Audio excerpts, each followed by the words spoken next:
somebody posted up a meme not too long ago. They're like, last year, if you got your stimulus, I forgot what was it, in June or May, Bitcoin was like 8K, 9K. If you put Okay. your $1,000 in Bitcoin back then, you'd have like 5 grand or 10 grand or whatever it is now. I'm just like, Yeah. So ridiculous. what a sales pitch. I gotta say though, right now is a danger zone.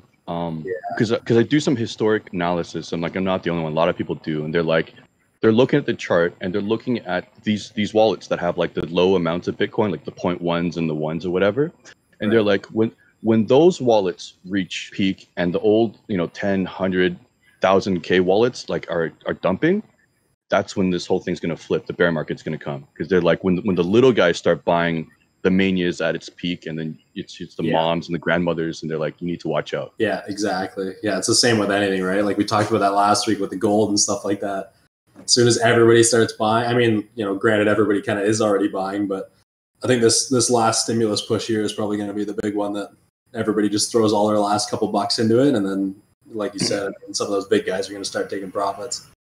I think the big guys will start taking profits, but like I watch the news now almost religiously to see what kind of propaganda is happening. I know as soon as Biden got into the presidency, you hear them talk about how, oh, Americans need money, kids got to go back to school. They just created this narrative that there's a giant need for these stimulus checks, and lo and behold, they send out these stimulus checks. And then you would think as soon as this thing's approved, the news would be like, okay, problem solved. Let's go forward with the economy. What's next?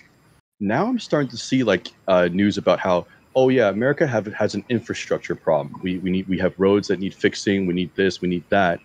And then I remember like a few months ago when they're talking about the 1.9 trillion stimulus, there were already Biden was already talking about doing a $3 trillion infrastructure stimulus for the summer. So they're already teeing that one up. They're like, oh yeah, so people got the money they needed, but you know what? America needs money now too, like our buildings and our roads and our highways.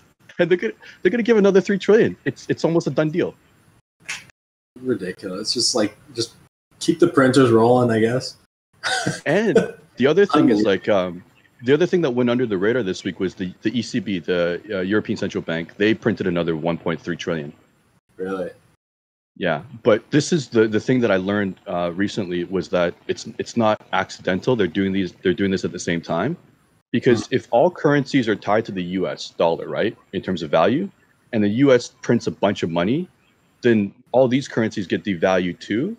So they have to all print. So everybody has to print in coordination. So the money expands the same way. So the trading levels are still about the same. Yeah, that makes sense.